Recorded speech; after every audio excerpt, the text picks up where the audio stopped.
أعوذ بالله من الشيطان الرجيم. بسم الله الرحمن الرحيم. السلام عليكم ورحمة الله وبركاته.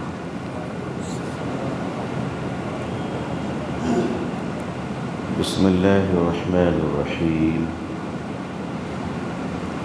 الحمد لله وكفى وسلام على عباده الذين اصطفى أما بعد. وبه نستعين نحمده ونصلي على رسوله الكريم. اللهم صل على سيدنا محمد عبدك ورسولك وعلى المؤمنين والمؤمنات والمسلمين والمسلمات. قابل احترام معزز سامعین محترم اور اصل مخاطب ہماری وہ معزز سامعات، پردہ نشین خواتین امت اسلامیہ، امت مسلمہ کے اللہ والی بندیاں، اسلامی حمیت و غیرتوں کو اپنے دلوں میں رکھنے والی، ان کی پرورش کرنے والی اور ان کی حفاظت کرنے والی ہماری بہنیں، ہماری مائیں، جن پر ہمیں ناز ہے الحمدللہ، اور امت کی جن بیٹیوں پہ ہمیں ناز ہے،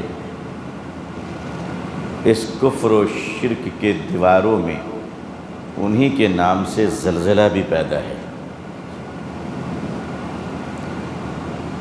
امت مسلمہ کی بیٹیوں پہ ہمیں ناز اس لیے ہے کہ ان بیٹیوں نے یہ طے کر رکھا ہے کہ اگر دنیا کے سارے مرد اللہ نہ کرے اگر اندھے ہو جائیں تو بھی یہ اللہ کی رضا کے لیے پردہ کریں گی انشاءاللہ۔ بس چیلنج اسی کا ہے، دنیا میں ساری لڑائی اسی کی ہے کہ دنیا کے سارے خبیثوں نے، کم ظرفوں نے، آوارہ لوگوں نے پریشانی ان آوارہ کم ظرفوں کی، بے دینوں کی یہ ہے کہ ہم نے دنیا کی ہر قوم کی بیٹیوں کو کپڑوں سے آزاد کر دیا۔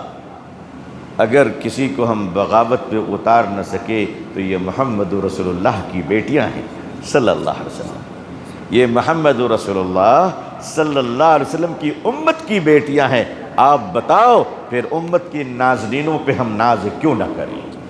آپ بتاؤ پھر امت کی بیٹیوں پہ ہم فخر کیوں نہ کریں؟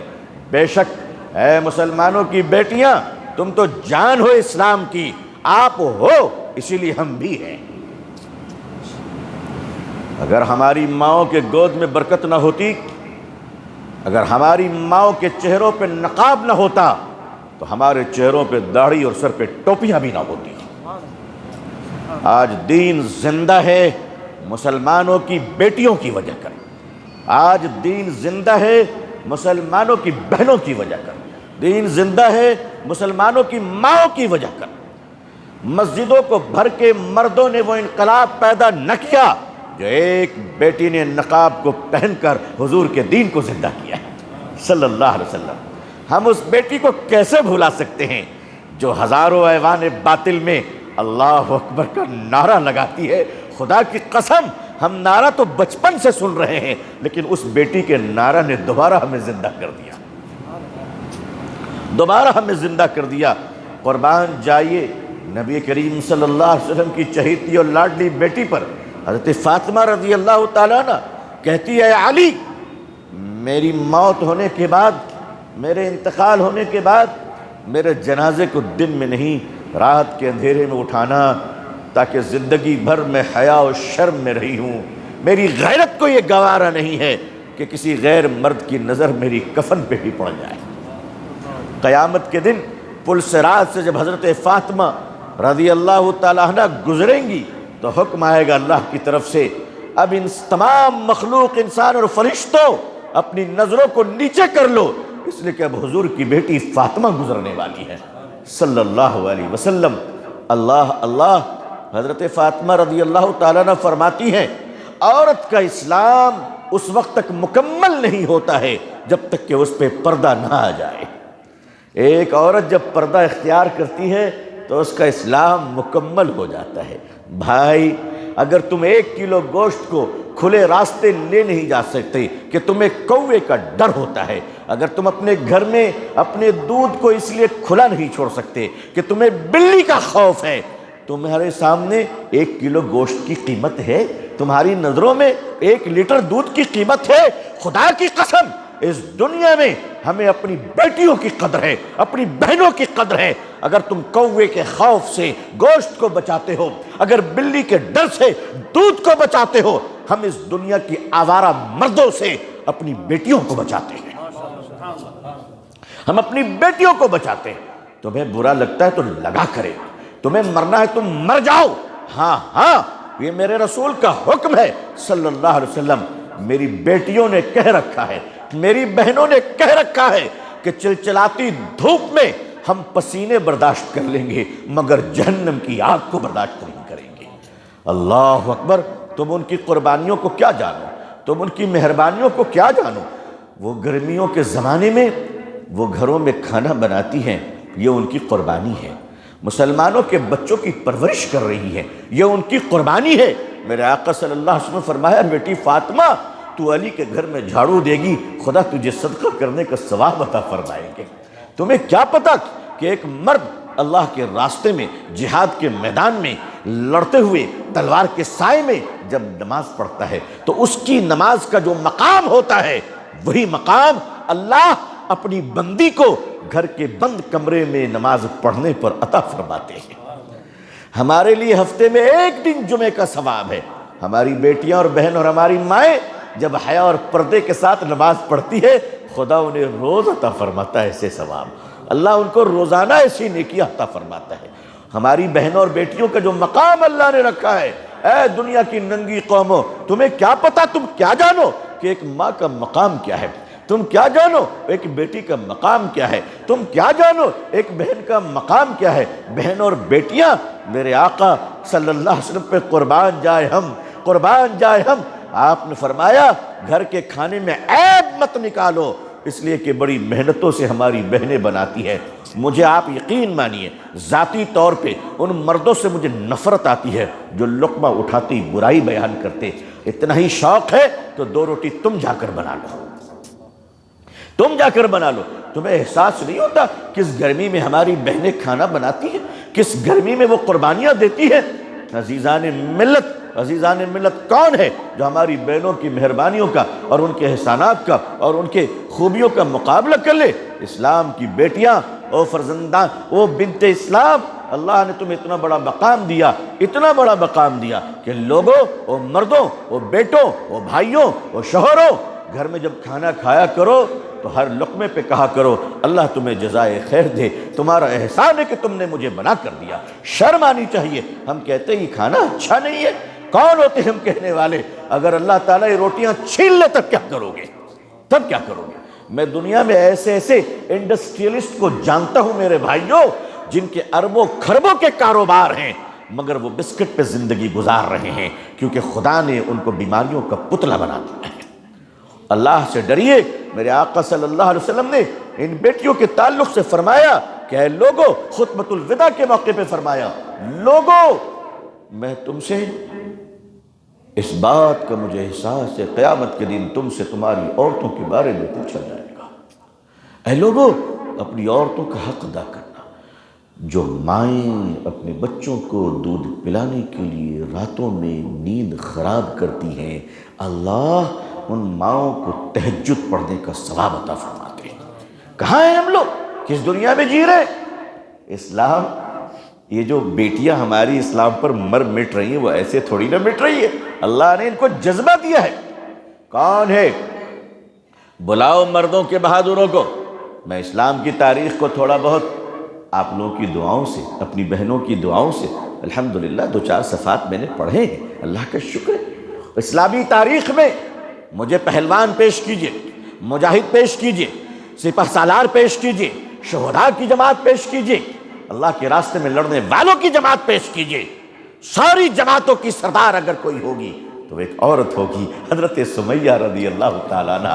وہ 90 سال کی بڑھیا مکے میں اپنی جان دے کر اسلام کی پہلی شہیدہ کہلاتی ہے، پہلی شہیدہ کہلاتی ہے۔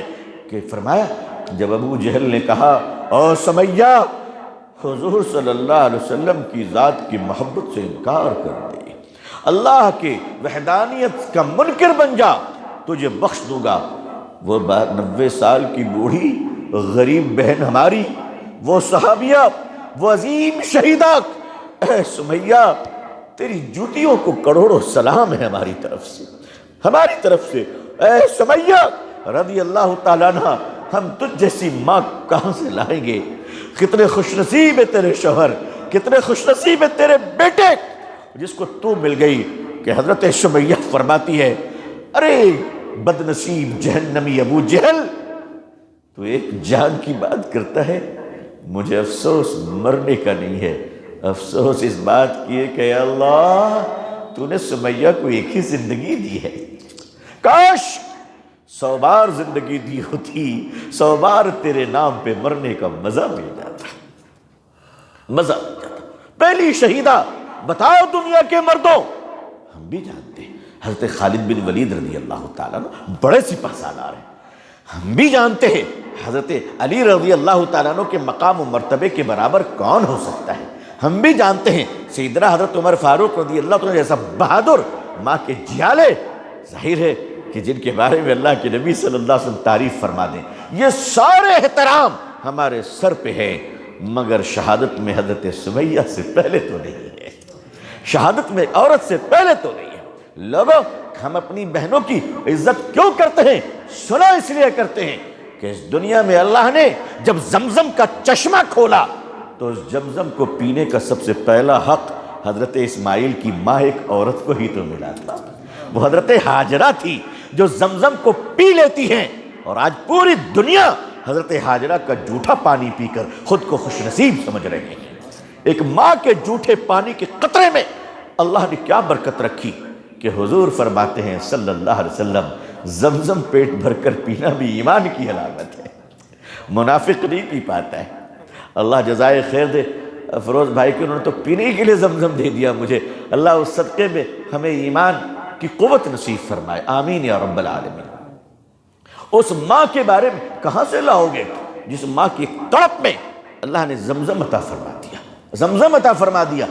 حضرت اسماعیل علیہ السلام کی ایڑیوں کی رگڑ ضرور تھی، مگر صفا مروہ کی پہاڑیوں پہ دوڑتی ہوئی ماں کی تڑپ تھی، اصل میں بولو ماں کی تڑپ تھی۔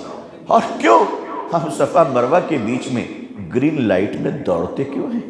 دوڑتے کیوں ہیں؟ آج دنیا کے بڑے بڑے لوگ اگر وزیر اعظم بھی صحیح کریں گے تو خدا کی قسم ملک کے صدر کو بھی دوڑنا پڑے گا، اس لیے کہ اللہ فرماتے ہیں میری محبت میں دیوانی میری بندی دوڑی تھی، میری بندی دوڑی تھی۔ اے دنیا کے بادشاہوں تمہیں دوڑنا پڑے گا، اے دنیا کے رسولوں تمہیں بھی دوڑنا پڑے گا، اے پیغمبروں تمہیں بھی دوڑنا پڑے گا۔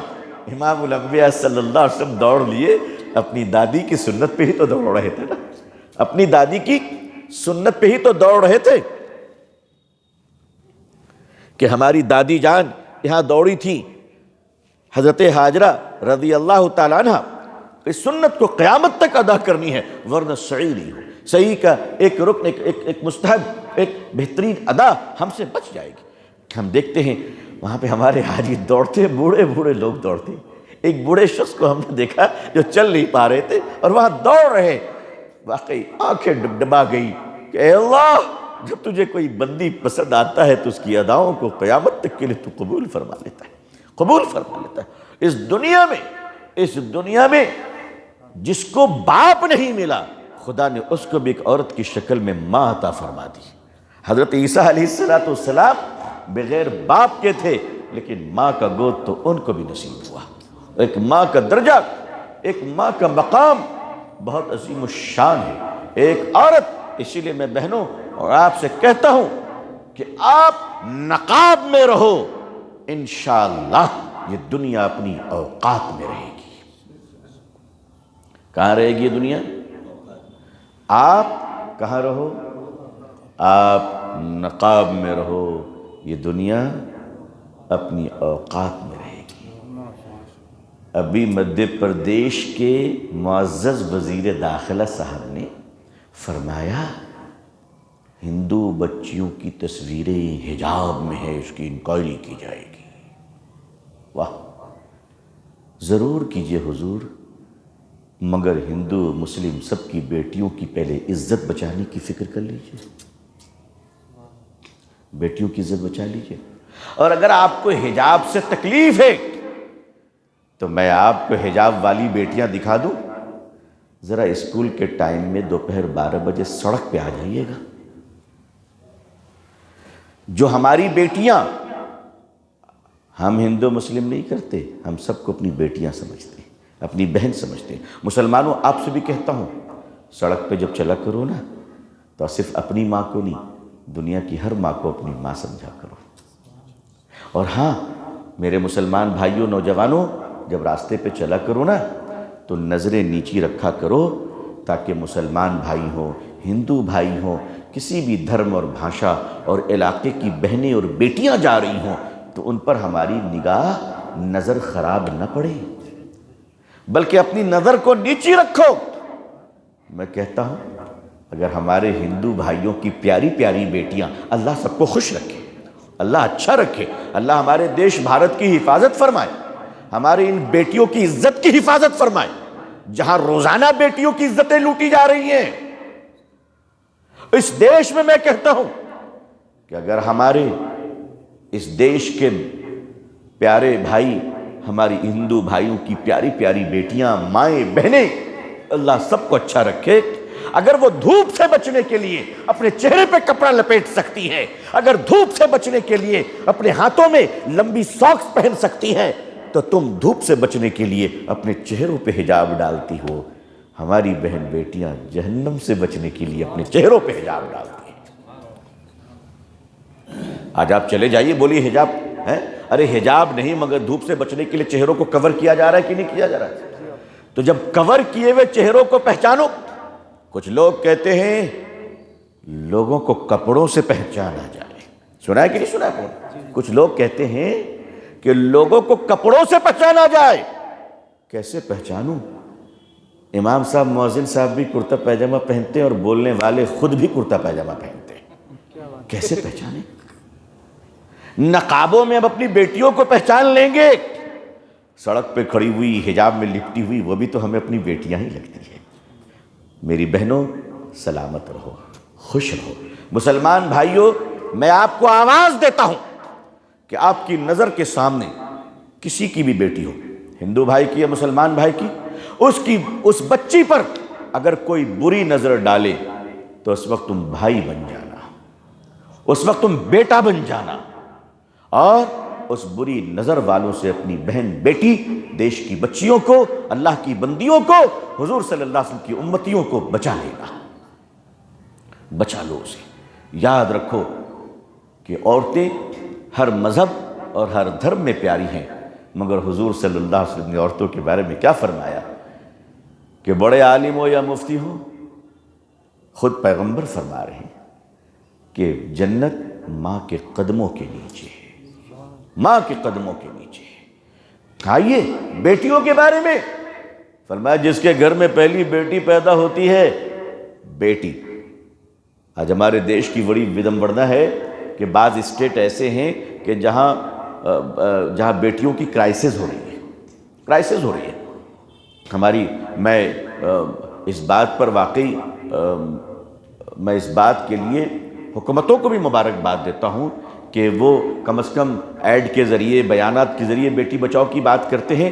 خدا کرے کہ پریکٹیکل بھی یہ چیز ہو جائے، پریکٹیکل بھی یہ چیز ہو جائے کہ بیٹیوں کو بچا لیا جا سکے. روزانہ کسی نہ کسی کی بیٹی کی عزت لوٹی جا رہی ہے.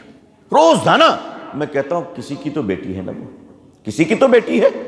ایک خبیث قسم کا انسان، اتفاق سے اس کا نام مسلمان ہے، اس نے ایک چھوٹی بچی کو 20 چاقو مار دیے. میں کہتا ہوں اس کو ڈبل سزا دو.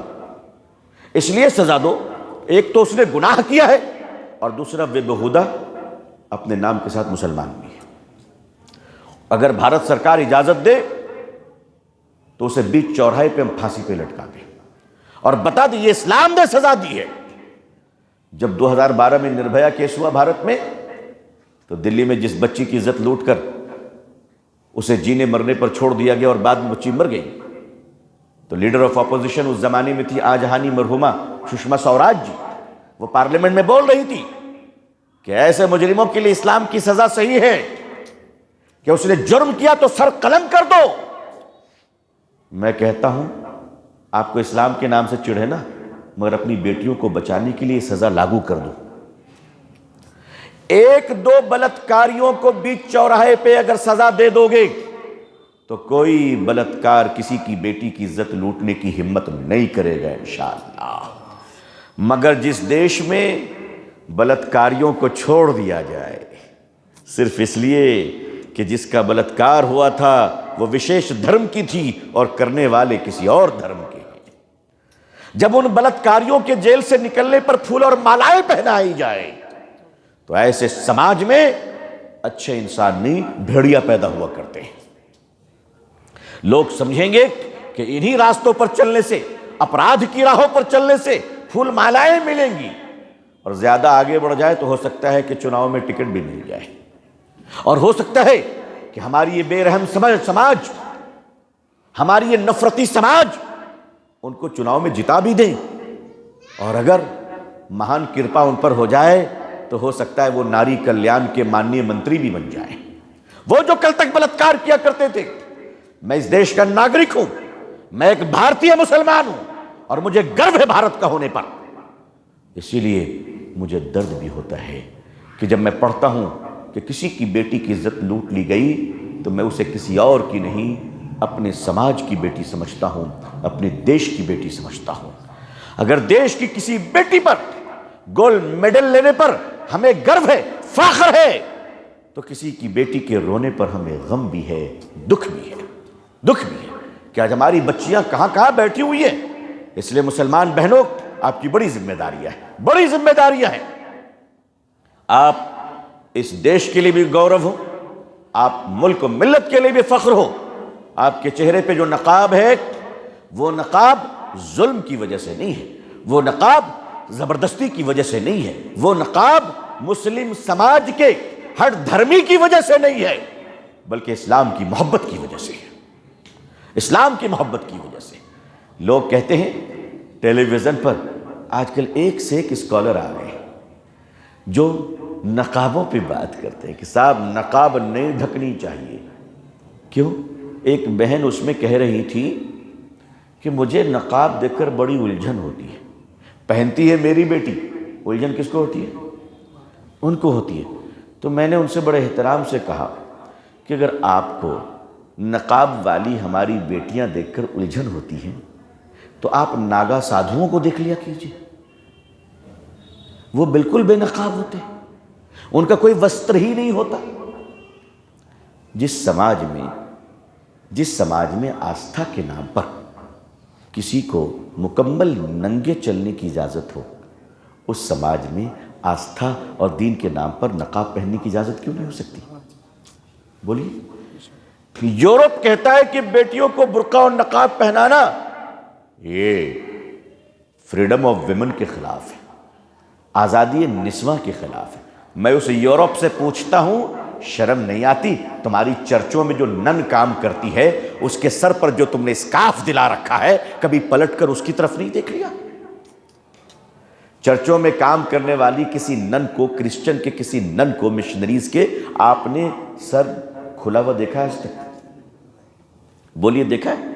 ان کو چڑ اسلام سے ہے، یعنی کہ چرچوں کی نن اگر اسکارف پہن لیں تو وہ فریڈم آف ریلیجن ہے، چرچوں میں مشنریز کی کام کرنے والی بہنیں اور بیٹیاں اپنے سر کو مکمل ڈھانک لیں تو وہ ان کی آزادی ہے، اور ہماری بیٹیاں اگر اپنے چہرے کو ڈھانک لیں صاحب یہ بڑا ظلم ہے۔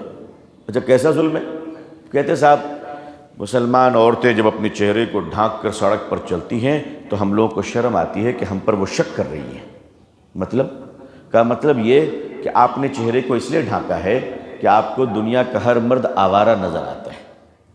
کتنے خوبصورت الزامات ہیں، دیکھیے اسکالر لوگ ہیں نا، اسکالر لوگ ہیں، کہتے ہیں کہ مسلمان بیٹیاں جب پورے ڈھک کر چلتی ہیں تو اس کا مطلب ہے کہ دنیا کا ہر مرد آوارہ ہے۔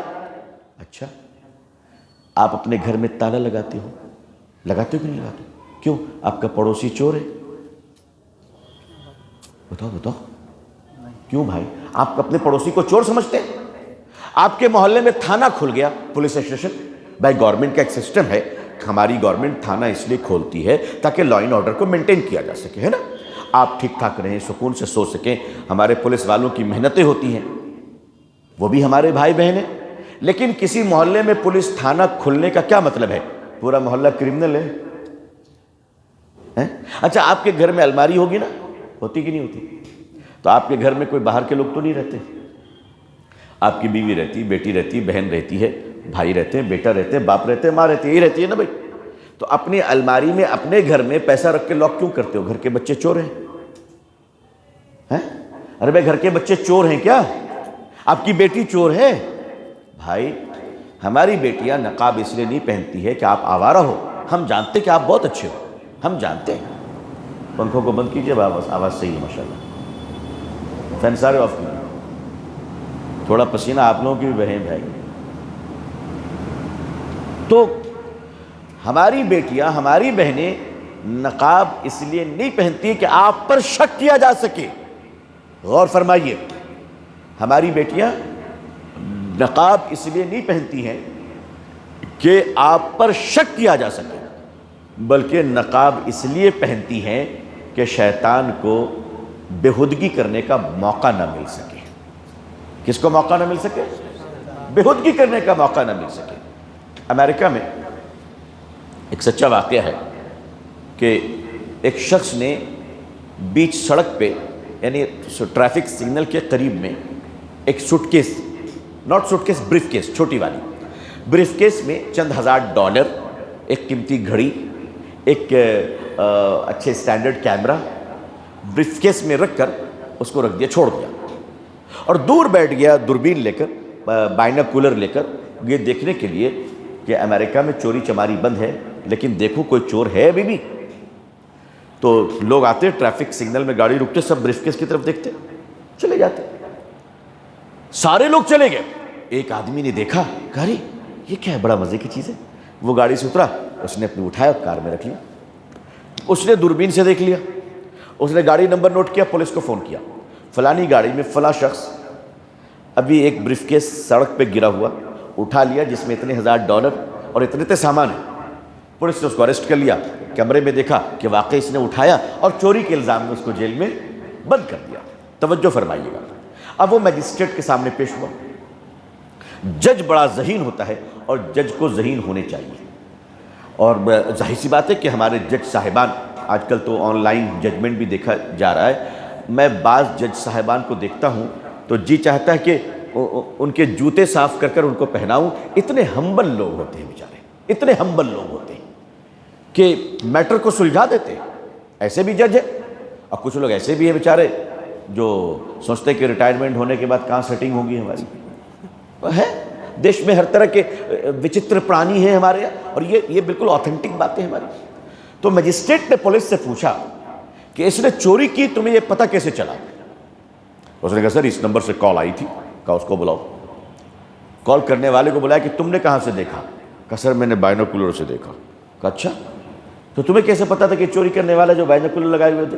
اس نے کہا سر بریف کیس میں نہیں رکھی تھی، بریف کیس میں نے رکھی تھی جانچنے کے لیے کوئی چوری کرتا ہے کہ نہیں کرتا ہے۔ مجسٹریٹ نے کہا چوری کرنے والے کو $100 اور چوری کرنے کے لیے اکسانے والے کو $1000 جرمانہ کہ تم نے چوری کرنے کے لیے لوگوں کو آمادہ کیا۔ اسلام کیا کہتا ہے؟ اب سنیے، غور فرمائیے۔ اسلام نے کہا کہ شراب پینے والے کو کوڑا لگے گا، ہے نا؟ تو اسلام نے پہلے کوڑا نہیں لگوایا، پہلے شراب کو حرام کیا، شراب کی دکانیں بند کی۔ صحابہ کرام نے شراب کی برتنوں کو بھی بہا دیا۔ اسلام نے شراب کی تجارت کو حرام کیا۔ شراب کی بوتل کا بھی کاروبار ہم نہیں کر سکتے۔ اگر مسلمان کا پریس ہے تو مسلمان اپنے پرنٹنگ پریس میں شراب کی لیبل بھی نہیں چھاپ سکتا۔ تو اسلام نے پہلے شراب کے وجود کو مٹایا تاکہ کسی کو شراب ہی نہ ملے۔ اسلام کو سزا دینے کا کوئی شوق نہیں ہے، شراب ملے گی نہیں تو پیے گا کہاں سے آدمی؟ پھر بھی اگر کوئی بدماش کہیں سے لا کر پی لے تو اسلام کہتا ہے اس کو کوڑے مارو تاکہ دوسروں کو پینے کی ہمت نہ ہو، ہے نا؟ اسی طرح اب ہمارے یہاں بڑا اچھا قانون ہے کہ ہمارے کہا جاتا ہے ڈونٹ ڈرنک ڈونٹ ڈرائیو، ہے نا؟ مگر قدم قدم پہ لکھا ہے سرکاری شراب کی دکان، پیو مست رہو۔ دیکھیے، غور کیجیے، شراب نہیں پینے پر حکومت کروڑوں روپے کی ایڈورٹائزمنٹ دیتی ہے، کروڑ روپے کی نا۔ ہمارے پولیس والے بھائی بیچارے مشین لے کے کھڑے رہتے، پیا تو نہیں، اور پھر شراب پینے پر فلم انڈسٹری کے بڑے بڑے سٹار کروڑوں روپے کا ایڈورٹائزمنٹ دیتے ہیں۔ عجب حال ہے، دے کے زہر فرماتے ہیں پینا ہوگا، پیتا ہوں تو ظالم کہتے ہیں جینا ہوگا۔ بھائی، یا تو شراب کی دکان بند کرو یا پھر پینے والوں پر سزا بند کرو۔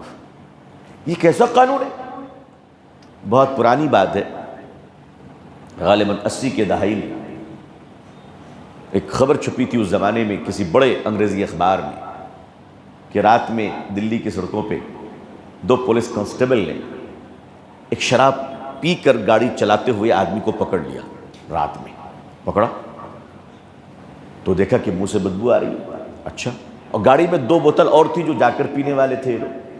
تو پولیس والوں نے لکھ لیا اور 2 بوتل ریکوری کر لی اور اپنے پاس رکھ لیا۔ صبح مجسٹریٹ کے سامنے اس بیوڑا کو پیش کیا گیا تو ثبوت کے طور پر وہ بوتل بھی تو دینی ہے نا، تو لکھا ہوا تھا کہ دونوں بوتل بھری ہوئی تھی۔ تو صبح جب مجسٹریٹ کے سامنے گئے تو رات میں جو اریسٹ ہوا تو فریش تھا، مطلب اس کا نشہ اتر گیا تھا، اور جن 2 پولیس والوں نے پکڑا تھا وہ بیچارے ٹن تھے۔ کہیں کیا ہوا کہ وہ 2 بوتلیں جو بچی ہوئی تھی انہوں نے رات بھر بیٹھ کے پیا۔ آپ غور کیجئے، اسلام نے کہا کہ شراب کے وجود کو مٹاؤ۔ اسی طرح اگر آپ پروسٹیوشن روکنا چاہتے ہو، دیکھو پروسٹیوشن میں کسی کی بیٹی ہے نا، اگر آپ بلاತ್کار، اتیاچار، چھیڑ چھاڑ آپ روکنا چاہتے ہو، اسلام نے کہا کہ اگر کوئی کسی کی عزت لوٹ لے تو اس کی سزا کیا ہے؟ زانی کی سزا سنسار ہے، قتل ہے، قتل۔ مگر اسلام نے پہلے قتل کی سزا نہیں دی، پہلے کہا سورہ نور کے اندر، اے مردوں تم بھی اپنے نظروں کو نیچے رکھو اور اے عورتوں اپنی نظروں کو نیچے رکھو۔ تو جب نظر نیچے ہے تو بے حیائی شروع کہاں سے ہوگی؟ اسلام کا پوائنٹ نمبر 1۔ اسلام کا پوائنٹ نمبر 2، اے عورتوں بلا وجہ سڑکوں پہ نہ نکلا کرو۔ آئے ہائے ہے، سبحان اللہ، ہاں کوئی بہت ضرورت ہے تو جاؤ، مگر میڈ ان دبئی اور کویت کے نگ لگے ہوئے برقعے کو پہن کر مت جاؤ، کہ ایسے برقعے کہ نعوذ باللہ بوڑھا باپ بھی معلوم آوارگی کر رہا ہے۔ مجھے معاف کر دے میری پیاری بہنیں، مجھے تو لگتا ہے کہ اب ان برقعوں کو بھی ایک برقعے کی ضرورت ہے۔ اسلام نے کہا سادہ سیدھا اپنے چہرے کو ڈھانک لو۔ میں نہیں کہتا کہ اسلام میں برقع پہننا ضروری ہے، نہیں، ایک بڑی سی چادر رکھ لیا، حیا پوری ہو جائے گی انشاءاللہ۔ برقع لوگ عورتیں پہنتی ہیں، ٹھیک ہے، لیکن اسلام میں مقصد پردہ ہے، برقع نہیں ہے۔ کہا کہ اے اسلامی عورتیں، باہر نکلنا ہو تو اپنے کسی محرم کے ساتھ نکلو، اپنے بیٹے کو لے لو، بھائی کو لے لو، اکیلے مت نکلو، اس طرح سے مت نکلو۔ اور دوسری بات، خوشبو لگا کر مت جاؤ کہ لوگ گھڑ گھڑ کر دیکھیں کہ کون سی خوشبو ہے۔ اور پھر کیا فرمایا؟ اپنے گھروں میں رہو، تو اللہ نے تمہیں جتنی قیمتی لباس دیے تم پہنو، زیورات کو پہنو، سجو سنورو، یہ اللہ نے تمہیں حق دیا ہے۔ مگر اے مسلمانوں کی ایمان والی بیٹیاں، یاد رکھو کہ تم غیر مردوں کی آوارگی کا چارہ نہیں ہو، تم اپنے گھروں کی ملکہ ہو۔ الحمدللہ تمہارے وجود سے گھر جنت ہے، تمہارے گود میں پرورش پانے والے بچے یہ اولیاء اللہ ہیں۔ حضرت بابا فرید الدین گنج شکر رحمۃ اللہ علیہ بڑے اللہ کے ولی تھے، بڑے درجے کے اللہ کے ولی تھے۔ تو ان کے والدہ جو بڑی بوڑھی ہو گئی تھی، محلے کی عورتیں جمع ہوئیں اور کہنے لگیں، او امی جان، او بڑی بھی، آپ کا بیٹا فرید الدین بڑا اللہ کا ولی ہے، پانی میں دم کرتا ہے تو بیماروں کو شفا ملتی ہے، کسی کے لیے دعا کرتا ہے تو اللہ قبول فرماتے ہیں۔ ماں خوش ہو گئیں اور ماں نے کہا، اللہ کا میں شکر ادا کرتی ہوں کہ اللہ نے میرے بیٹے کو اتنا نوازا ہے، لیکن مجھ سے پوچھو کہ میں نے اپنے بیٹے کو کیسے پرورش کی ہے۔ اللہ اللہ، وہ بوڑھی ماں کہتی ہے، بغیر وضو کے میں اپنے بیٹے کو کبھی دودھ نہیں پلائی۔ میری مائیں، آپ باوضو رہا کریں۔ میری بہنوں، جب گھر میں آپ کھانا بنائیں نا تو بسم اللہ ضرور پڑھ لیا کریں، درود پڑھتے ہوئے کھانا بنائیے گا، برباد شوہر بھی انشاءاللہ ولی بن جائے گا، کسی بابا کے تعویذ کی ضرورت نہیں پڑے گی، اس لیے کہ تعویذ دینے والا بابا بھی اپنی بیوی سے پریشان ہے بیچارہ، وہ بھی پریشان ہے، اس کا علاج صرف یہ، باباؤں کی پریشانی بہت ہے، وہ تو سارا کچا چٹھا میرے پاس رکھا ہوا ہے اور میرا کوئی ٹھیک نہیں کہ میں کب بول دوں، یہ آپ لوگ جانتے ہیں، میرا کوئی بھروسہ نہیں رہتا، کہیں بھی بول سکتا ہوں۔ تو ان کے چکروں میں نہ پڑیے، اپنے گھروں میں باوضو رہیے، اپنے گھر کو مسجد بنا کر رکھیے، تھیٹر بنا کر مت رکھیے، اپنے بچوں سے کہیے باوضو رہو، ہر گھر میں قرآن کی تلاوت ہو، آیت الکرسی پڑھیں، اور گھر میں کھانا بنائیں، اللہ کا ذکر کرتے ہوئے بنائیں، اس کھانے کو جو بھی کھائے گا بے نمازی بھی انشاءاللہ نمازی بن جائے گا۔ اگر کسی کا شوہر گڑبڑ ہے نا تو وہ آپ کے ہاتھ کی اس روحانی روٹیوں کو کھا کر انشاءاللہ ولی بن جائے گا، انشاءاللہ انشاءاللہ۔ اللہ تعالیٰ ہمارے گھروں میں، آپ کے گھروں میں، ہر مسلمان کے گھروں میں اللہ سکون عطا فرمائے، اللہ اس دیش کی بیٹیوں کی حفاظت فرمائے، اللہ ہمارے اور آپ کے اور پوری امت مسلمہ کے ایمان، جان، مال، عزت، آبرو کی حفاظت فرمائے، اللہ پوری دنیا میں ہمیں اسلام کی عزت دیکھنا نصیب فرمائے، اقوام عالم اور اہل ہندوستان کے دلوں میں اللہ اسلام کے لیے، مسلمانوں کے لیے، ہمارے اور آپ کے لیے جذبہ محبت و احترام و اکرام عطا فرمائے، اللہ ہمارے دیش بھارت میں امن و شانتی عطا فرمائے، ہمیں مسلمانوں کو اس دیش میں ہر ایک کے ماں بہن کی اللہ عزت کرنے کی توفیق عطا فرمائے، اور ہر ایک کو اللہ تعالیٰ دوسری عورتوں کی بھی عزت کرنے کی توفیق عطا فرمائے، آمین یا رب العالمین۔ آخر دعوانا الحمدللہ رب العالمین، والسلام علیکم ورحمۃ اللہ وبرکاتہ۔ اللهم آمين، الحمد لله رب العالمين، اللهم صل على سيدنا محمد وعطرته بعدد كل معلوم لك، ربنا آتنا في الدنيا حسنة وفي الآخرة حسنة وقنا عذاب النار۔ اے اللہ ہم سب کے گناہوں کو بخش دیجئے، اے اللہ ہماری خطاؤں کو درگزر فرما دیجئے، اے اللہ ہمارے عیوب کی پردہ پوشی فرما دیجئے، اے اللہ ہم میں سارے بیماروں کو شفا عطا فرمائیے، اے اللہ دنیا میں جہاں جہاں جو بھی انسان بیمار ہیں، جانور بیمار ہے، اے اللہ سب کو صحت عطا فرمائیے، سب کو شفا عطا فرمائیے، اے اللہ ہم سب کے ایمان، جان، مال، عزت، آبرو کی حفاظت فرمائیے، ہم سب کے ایمان میں برکت، عمروں میں برکت، رزق میں برکت، صحت میں برکت اور کمائیوں میں خوب برکتیں عطا فرمائیے، اے اللہ ہم سب کو عزت، عافیت، سلامتی، خیر، خوشحالی کے ساتھ، صحت و تندرستی کے ساتھ اسلام پہ زندگی، ایمان پر خاتمہ نصیب فرمائیے، اے اللہ ہم سب کو آپ اپنی محبوبیت، معرفت اور ولایت نصیب فرمائیے، اے اللہ گناہوں کی حالت میں موت نہ دیجیے، اے اللہ گناہوں کی حالت میں موت نہ دیجیے، اے اللہ گناہوں کی حالت میں موت نہ دیجیے، اے اللہ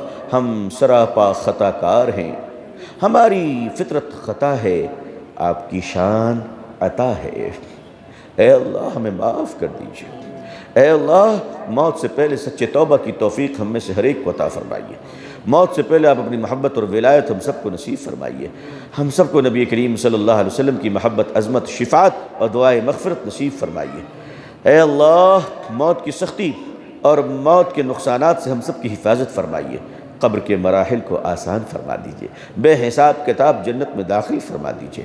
اے اللہ ہمیں اپنے بڑوں کے آداب، چھوٹوں سے محبت نصیب فرمائیے، توفیق عطا فرمائیے۔ اے اللہ ہم سب میں یہاں جتنے لوگ اور ہماری بہنیں ہیں، یا اللہ ہر ایک کی پریشانیوں کو راحت میں بدل دیجئے، گناہوں کو نیکیوں میں بدل دیجئے۔ اے اللہ آپ ہم سب پر رحم کا کرم کا معاملہ فرمائیے۔ اللہم انا نسألک من خیر ما سألک منہ نبیک محمد صلی اللہ علیہ وسلم ونعوذ بک من شر ما استعاذ منہ نبیک محمد صلی اللہ علیہ وسلم وانت المستعان وعلیک البلاغ ولا حول ولا قوة الا باللہ وصلی اللہ تعالی علی خیر خلقہ محمد وعلى آلہ وصحبہ اجمعین سبحان ربک رب العزة عما یصفون وسلام علی المرسلین والحمد للہ رب العالمین برحمتک یا ارحم الراحمین۔ آپ سب سے اور بہنوں سے درخواست ہے ہمیں اپنی دعاؤں میں یاد رکھا کریں۔